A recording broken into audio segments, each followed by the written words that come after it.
Pemirsa, atraksi kembang api memeriahkan pembukaan Pekan Olahraga Nasional ke-21 Aceh Sumut 2024 yang berlangsung di Stadion Harapan Bangsa Banda Aceh pada Senin 9 September 2024 malam.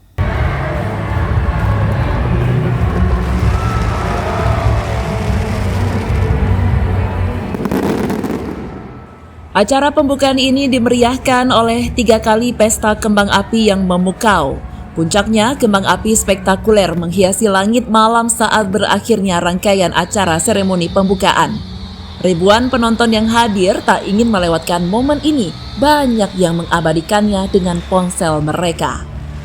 Tak hanya itu, acara pembukaan juga disemarakkan dengan penampilan bintang tamu artis tanah air, Firza, Tiara Andini, dan Nabila Tadkiyah. Para artis ini berhasil menghibur ribuan penonton yang membadati tribun stadion.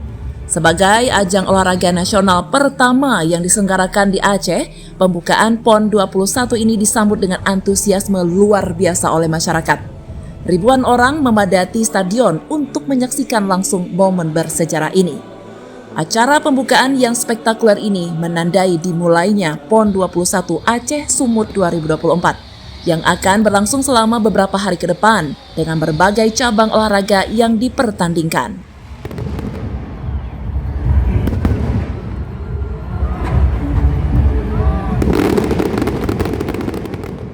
Dari Banda Aceh, Tim Liputan Aceh TV melaporkan.